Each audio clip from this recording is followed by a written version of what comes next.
How you doing there? Welcome back to Babylon Talmud. Today we're studying Daf Pei Hey, Daf 85 of Masechta Gittin. Friends, what do you want me to tell you? We're doing like Gittin kind of stuff today. Alright, so we're going to start in Daf Pei Hey, Amud Aleph, at the Mishnah. We're going to do two Mishnayos today. Alright, Pei Hey, Amud Aleph at the Mishnah, about 15 lines into the page. Harat Muteres L'Choludim. You are permitted to everybody. Okay, good start. But you can't marry my father or your father. You can't marry my brother or your brother. To an eved or to an eved kechavim. Or to anybody who you can't marry anyways. Kosher, well then the get is fine. So basically if he says that you can marry whoever you want, the only people you can't marry are the people you're not allowed to marry. She's not allowed to marry them anyway, so it doesn't really make a difference. So the get is kosher.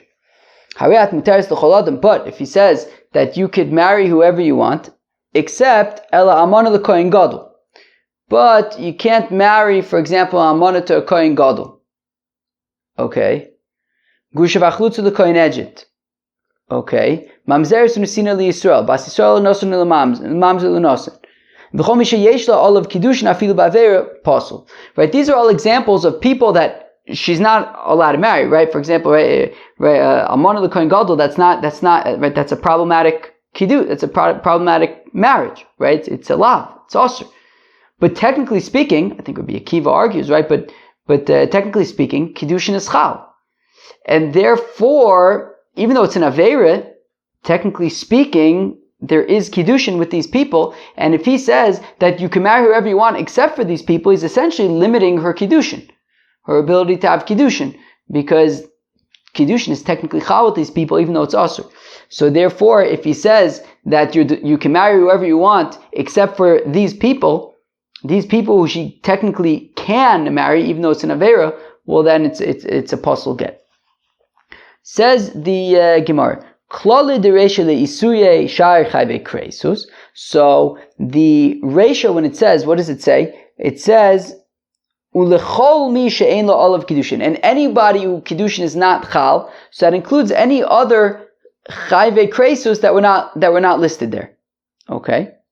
And in the Sefer, when it says, V'chol mi sheyesh olav kiddushin afilu ba'avera, right? Anybody who, even if it's an avera, technically kiddushin is chal, well, Insui Shai Chayve Lavin includes other Chayve Lavin that were not listed in the Mishnah. Fine. Ba'amine Rava Rav Nachman. So now Rava asks a kasha fin Rav Nachman. Okay, what's the kasha? Chutz mi kiddushay ka'in ma'u. Oh, that's an interesting kasha. Rava asks a kasha to Rav Nachman. He says, what if he says, you can marry whoever you want, except for a minor, except for a ka'in. Now, she can't get married to a ka'in anyways. But that ka'in one day won't be a ka'in. He'll be a gadol, he'll be an adult. So then what? So do we say, yeah, but at the end of the day, right, as Rashi says, chutz mi kiddushay ka'in, chutz mi ploni v'ka'inu, except for so-and-so. And that so-and-so happens to be a ka'in right now. But in the future, this so-and-so is going to be an adult, and she's still going to be not allowed to marry this fellow, right? She's not allowed to marry this fellow who happens to right now be a ka'in. So do we say, right, do we say, look, at the end of the day, right now, it's not somebody who she can marry anyways, because he's a ka'in. And therefore, we should say it's like, you can't marry my father. Okay, she can't marry your father anyways. So therefore it's acceptable, the get would be a good get. Or do we say that, yeah, well, maybe right now she can't marry him, but in the future it'll be an adult, and then the husband's condition will be restricting who she's allowed to marry. So Omer Leiser of Nachin responds, Tanisua, well, we have a brisa. Ketana misgareshes b'kiddushay avia, that a ketana can get divorced from her father's kiddushin, meaning if a father marries off his daughter who's a ketana, which he is allowed to do. I think we learned maybe in Ksubis, we learned somewhere that, this is not something that we do, but it's technically allowed midoraisa. So, or maybe in Nazir, or Sota, or Nidar. Maybe Nidarim. So if a Ketana's father marries her off, so she's married midoraisa, and she can break up she can get divorced. She can receive her get and break up that kiddushin that her father made for kiddushin deoraisa. How come? But don't we need v'yotza v'hoisa? The pasuk says v'yotza mi beiso v'holcha v'hoisa liishacher. I believe. Yeah. So we need v'yotza v'hoisa. We need her to be able to leave his house, her husband, and then get married to somebody else. But she's a ketana. She can't get married to somebody else. And yet, she can get divorced from her husband. It must be because even though she can't get married now, since in the future she will be able to get married, we can consider it to be v'yotza v'hoisa. Meaning, I think I don't even think that her father can marry her off anymore now that she's a ketana. I think once she's married as a ketana, her father can't marry her off anymore, and she can't marry herself off until she's definitely a bogeres. But can a naira marry herself off? Now I don't remember. I think she can. I think a naira can accept kesef kiddushin. Oops. I guess we'll probably learn about it in Masechta Kiddushin. Okay. So even though right now when this ketana gets divorced, she can't immediately go and get remarried, but in the future she'll be able to get remarried, and that's enough for her to be able to accept her divorce right now. So here as well, that if he says you can marry whoever you want except for this fellow, and this fellow's a cotton right now, it's a problem because in the future that cotton is going to be an adult and she won't be able to marry him. And therefore, right, this young fellow will be a big fellow, and that's going to be problematic. What if he says you can marry whoever you want, except for children who are not yet born, that will be born in the future, but they're not yet born? Do we say, well, they're not yet born right now, so it's not our problem, and it's a good get? Or do we say, yeah, but unborn babies will be born in the future, and therefore it's a problem if she can't marry them, if she can't be able to marry them? So Omar Lei, so if Nachman says, Tnisu, well, we have a brisa. Le'eved l'ovei kochavim. And this was Takar Mishnah. That le'eved l'ovei kochavim. That if he says that you can marry whoever you want, just not an eved or an ovei kochavim, we said that was acceptable. Im Isa, and if we're concerned about future events, eved ovei kochavim nami, well then an eved and ovei kochavim should be problematic. If he says you can marry whoever you want except for an eved and ovei kochavim, that should be a problem. Because even though right now she can't marry them and there's no kiddushin netzchal, but avide de megarie, an ovei kochavim can convert, an eved, if he goes free, becomes a yid. So if we're concerned about future events, well then shouldn't we be concerned that the ovei kochavim is going to convert to Judaism? So the fact that we say that it's acceptable, it's okay if you give a get under the condition that this oved kochavim, that you can't marry this oved kochavim. So it's acceptable because we're not concerned that he's going to convert. So here also, we shouldn't be concerned about unborn babies. So Gemara says that's not a good comparison between unborn babies and unconverted ovdei kochavim, because Hanach lav le'igurei kami, because the chances are not that this oved kochavim is going to convert to Judaism, right? Most ovdei kochavim don't convert to Judaism. Hani li'yaludei kaime, but unborn babies will be born, and therefore, even if we say that we don't take the conversion option into consideration, and it's okay if he says you're divorced from everybody except for this oved kochavim, that's okay because chances are that oved kochavim is not going to convert. But if you're divorced from everybody alive now, but people that will be born in the future, you will not be allowed to marry, that's a problem because they will memela be, unborn people will be born. Chutz mibal achosa mau, what if he says you're divorced from everybody except for the husband of your sister? You can't marry the husband of your sister. Now the thing is, she's not allowed to marry the husband of her sister anyways.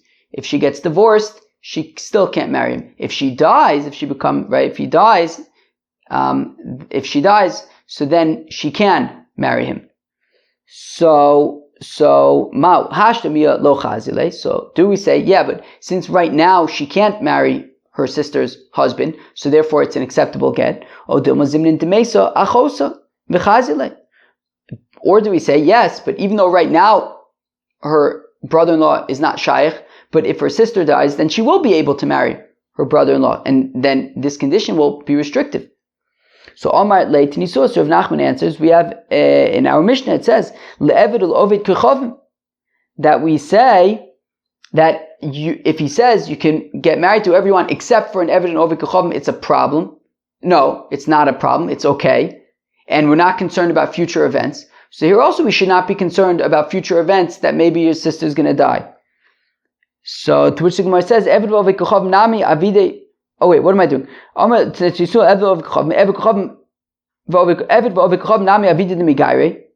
So we say, no, shouldn't we be concerned?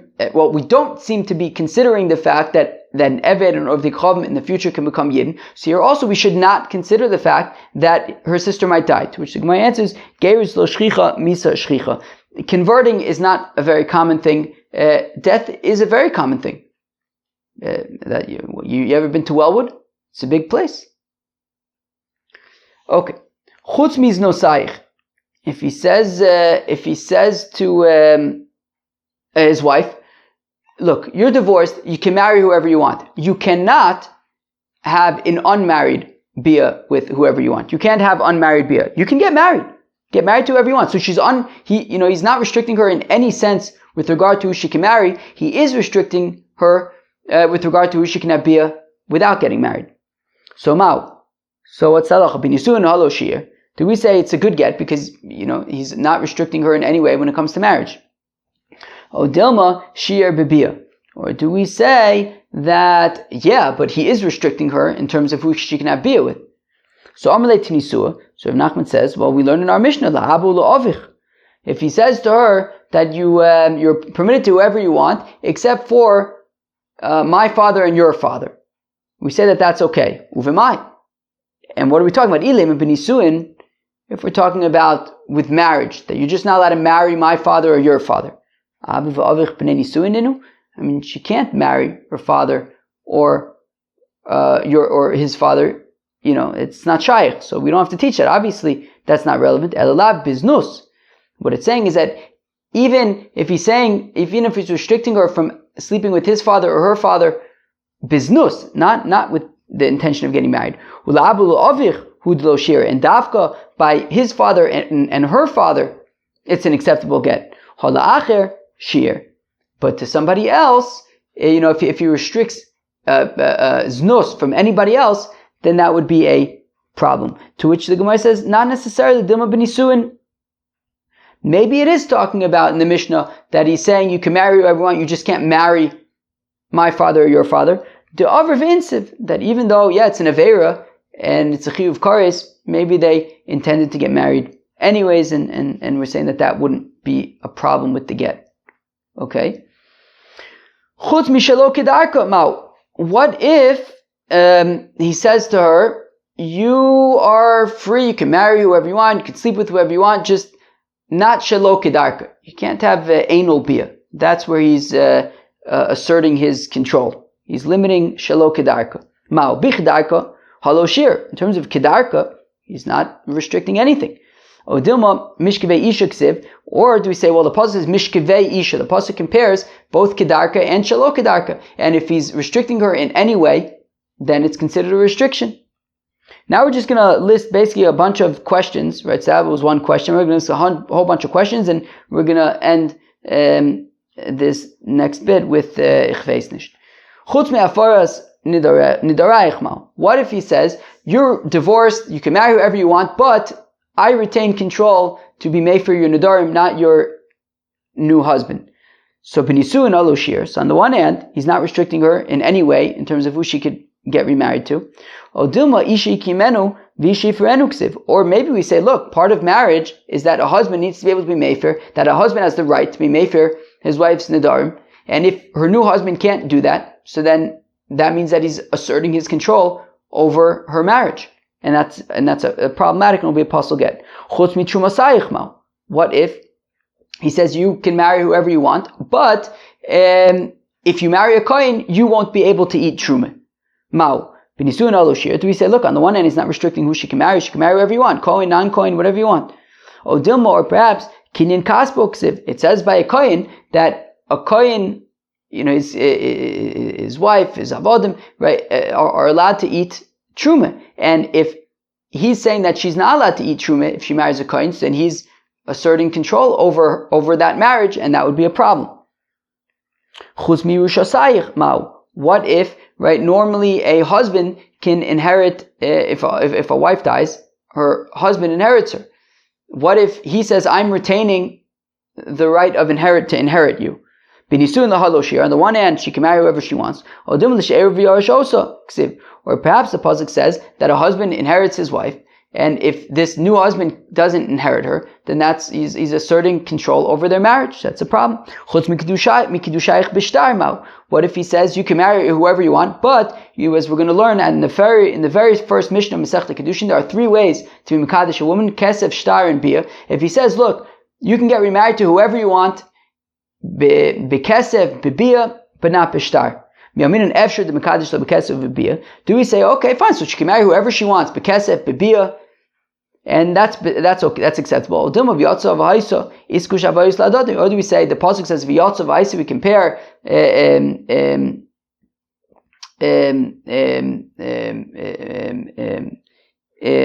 says v'yotzav v'ha'isa, right? It simply says v'ha'isa, right, that she will get engaged, married, right? And there are three types of ways to get married. We compare it; they're all equal. Compare them to each other. We compare all them together, and all three methods have to be available to her, and therefore it would be a problem if he restricts that in any way.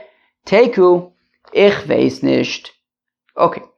Now the Mishnah says, we get up to the second Mishnah of the day. Gufo shall get harat muteres l'chol adam. The body, the main, right. What you have to write in a get is you are permitted to any fellow. Rabbi Yehuda, Omer says Rabbi Yehuda, V'dein dihavi lichi, and this is for you, minoi from me, sefer teruchen v'igerish shvukin, a bill of, cutting off, v'igerish shvukin, and a letter of leaving, v'get pturin, and a document of exempting, l'mahach le'isnas b'l'chol gvar di'yititzbiyin, and now you can get married to whoever you want. Gufo shall get shichur. Now what you have to write in a get shichur to emancipating an eved. Hariat baschorin, or a shifcha. Hariat baschorin, you are free. Hariat la'atzmich, or you are on your own now. Okay. Says the Gemara, Pshita amar lo leishto. So it's obvious that if a fellow says to his wife, Hariat baschorin, you are free. Lo amar v'lo klum. It's irrelevant. She was never unfree. Amar la l'shifchaso, if he says to his shifcha, Ariat muteres l'chol adam, you're permitted to any fellow. Lo amar v'lo klum. It's irrelevant, because he has to free her, not say that she's permitted to marry whoever she wants. Amar la l'isha Ariat la'atzmich ma'u. But what if he says to his wife, you're on your own?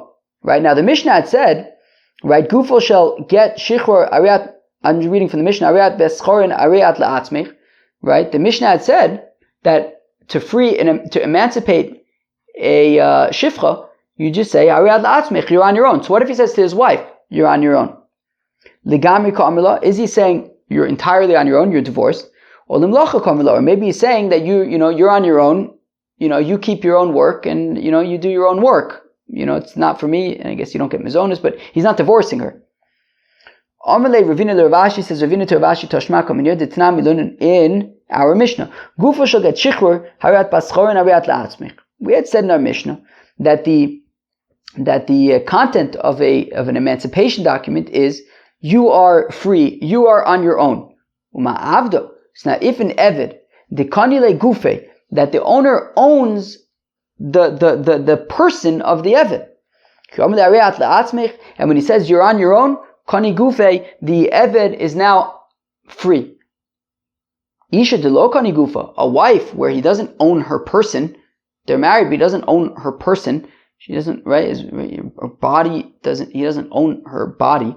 So, lokoshin certainly Hariat la'atzmich should work, right? If an eved, which sort of he owns the guf of the eved, and Harei la'atzmich can, release that. So a wife where he doesn't own the guf of the wife, so then you're on your own, should certainly work. It's not as extreme of a kinyan.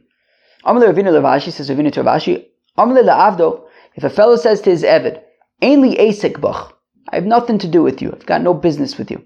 Mau, what's the halacha? Amalei Rav Chonin Ravashi, Amalei Rav Chonin michoznoya Ravashi, Tashma, come here, Titani, we learn about Zamocha avdo lo v'kuchavim. A fellow sells his eved to an oved kuchavim. Yotzel lecheris, the eved goes free. Okay. V'tzarich get shichur mirabba rishon. Now, if the and when the eved goes free, he needs a get shichur from his original owner. When do we say Kosoval of ono that he didn't write ono, which we're going to explain in a second about Kosoval of ono? But if you wrote ono zehu shichur, that's his get shichur. You don't have to write a second one, another one. My ono, what does ono mean? Amr of Sheishes says of Sheishes the Kosoval that he writes to the eved lichshetivrach mimenu. That if you manage to run away from this Ovid Kochavim that I'm selling you to, then Ein li Esek Bach, that I have no business with you. And we see that if he writes this to the Eved, then he doesn't have to write a get shichur, i.e. this works to be Meshach with Eved, Ein li Esek Bach, I have no business with you. So there you have it. That if you say Ein li Esek Bach to an Eved, the Eved goes free. Rabbi Yehuda Omer v'dein dihave lichi minoi sefer teruchon v'ger shvukin. So the Tanakama had said that all you have to write is Harei Mutaris L'chol Adam. That's it. Rabbi Yehuda is more elaborate. He says v'dein dihave lichi minoi sefer teruchon v'ger shvukin, etc. So now says the Gemara, b'maikam, forget what's the machlokas between the Tanakama and Rabbi Yehuda. Rabbanan tzavi yodayim shein mochichos havin yodayim. The rabbis hold that yodayim shein mochichos. We learned about this at the very beginning of Masechta Nedarim. That if you have kind of a statement that isn't unequivocal, well, that isn't clear, right? Rashi points out yodayim is like handles, right? If he makes a statement that isn't so clear that you can like hold on to it clearly, right? And the question is that considered enough? So the rabbi said yodayim shein mochichos have yodayim, even if it's not super clear, it's enough. And even though he didn't go into details, etc.,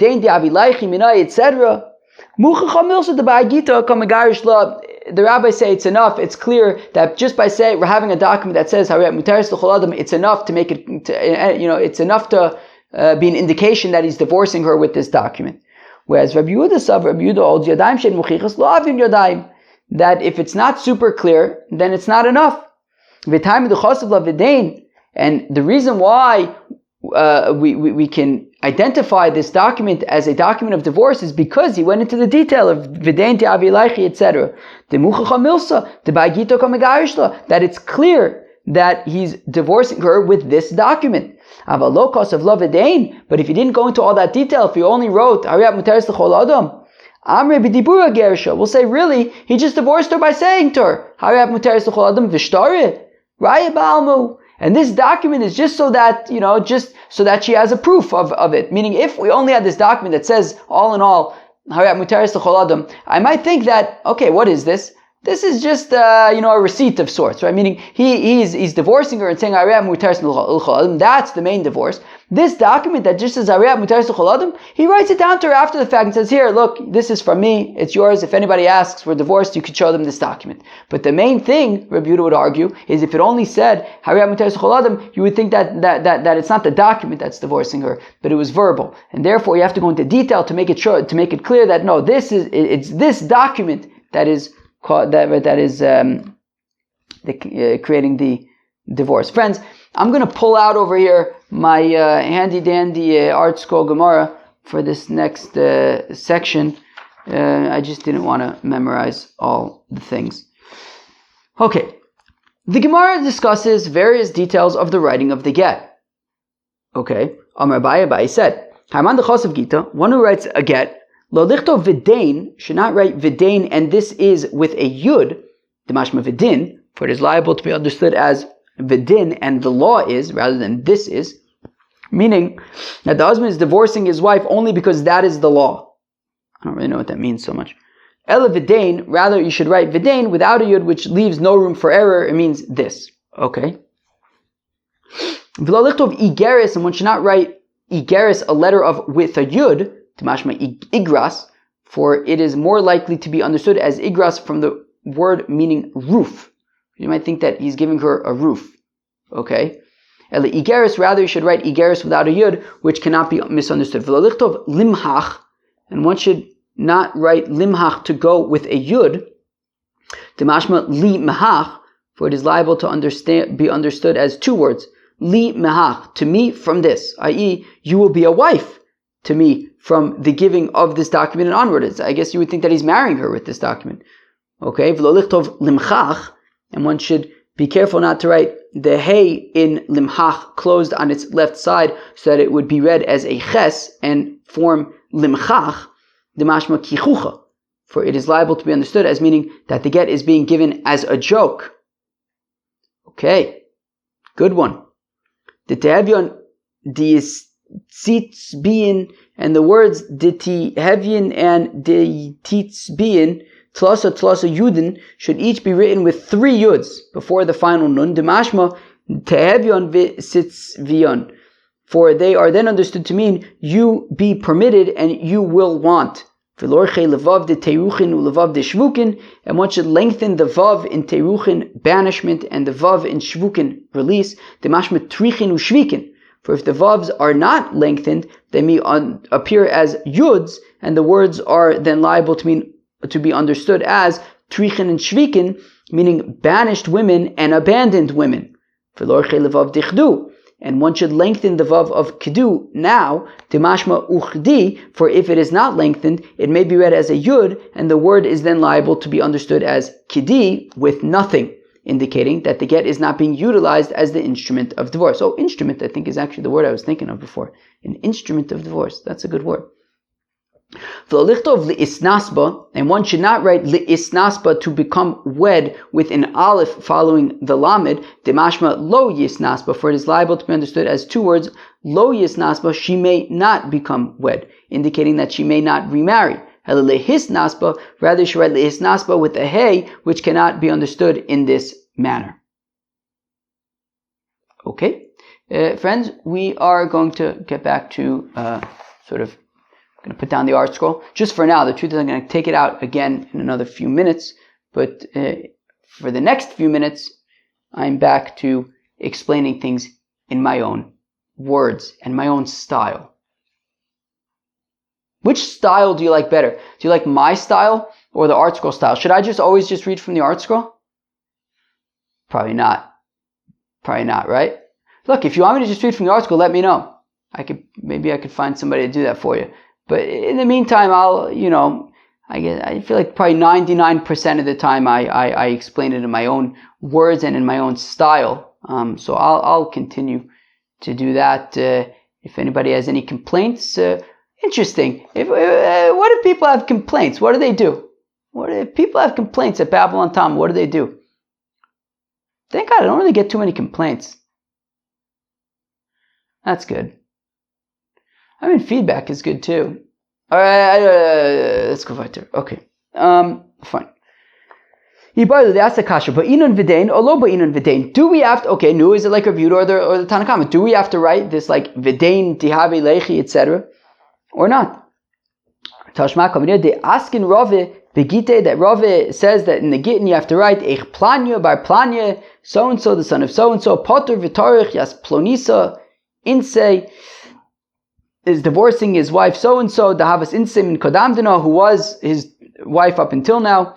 Miyomadinanu la'alam, they're divorced from now and forward. Ve'ilu v'dein lo ka'amar, and he didn't mention anything about v'dein, to which the Gemara says that's not really a good proof. The time kulu mi ka'amar, he wasn't going into every detail of what needs to be written. He didn't write Ariat Mutaris L'chol Adam. So he wasn't going into all the details. Ela ba'inun achanam b'inun. Just like you have to write Ariat Mutaris L'chol Adam, you also have to write v'dein. Okay, fine. Miyoma dinan lafukim Rabbi Yossi, when it says Miyoma dinan, from today, making it clear that we're talking about from today, is to say that, right, to the exclusion of Rabbi Yossi, that Rabbi Yossi says that the time written on the document is enough to rely upon from when the divorce takes place. To which we say, be explicit in saying and say from today, and forever, lafukim deba mine Rav Rav Nachman, to the exclusion of the kasha that Rav asked Rav Nachman the other day. Where was that? On Pegimel Amud Beis, I guess 2 days ago or so. To Amar Ayom I at ishti l'macha at ishti. If he says, today you are not my wife, but tomorrow you are my wife, right? So it's like only a 1-day divorce, and just to avoid that kasha by saying le'alam, you're divorced forever. Okay. Now I'm going to pull out the art scroll again just for another few minutes, and then we're going to call it a day. So the Mishnah had said, where am I? The Mishnah had said, Gufo shall get shichrur ariat bas chorin ariat la'atzmich, right? So the get shichrur needs to say, you are free, you're on your own. Okay, asking Rav Yehuda b'shtar zvine de avde, Rav Yehuda instituted for bills of sale of avadim the following text: Avda Danan, our eved, who we are hereby selling, mutstak le'avdu, is unequivocally consigned to servitude. Ufatir va'atir min cherure, and is separated and removed from all freedom. Umin ilule, and from any claims. Umin erure malka umalksa, and from any demands by the king and queen. Right? He's not chayiv misa from the government or anything. Urushum de inish lo is aloi, and there's no badge of avdus of any other man upon him. Uminuke mikomum, and he is free from any blemish. He's not like a ganef or anything. Umin shrin dinofik ad titzar chados ve'atik, and from any boil that might come out of his face until 2 years from the time of this sale, whether new boils or old boils. The Gemara digresses to discuss the cure for these recurring boils. Ma'asvase, what is its cure? Abai said, ginbra umartucha v'chavrisa. One combines ginger and dross of sulfur, v'chol d'chami u'mishcha d'zeisa v'natpik chivra, wine vinegar, olive oil, and white naphtha, v'shayfer de begadfa da'avza, and smears the mixture on with a goose feather. Friends, that was Daf Pei Hey, Daf 85 of Masechta Gittin. We learned 2 Mishnayos. Today we talked about if he says that you can marry whoever you want except for, Isurei Karis, that's okay. Except for Isurei Lavin, that's not okay. Because Kedushin Ischal, we talked about all sorts of cases, if it should be considered a proper get or not. And then we said Ichveisnish, we said Teku, and then we learned about what needs to be in a get, right? We said Ariat Muteres Choladam. Rabbi Yehuda added a few extra details. Friends, that was the Pei of Masechta Gittin. I hope you enjoyed. Peace.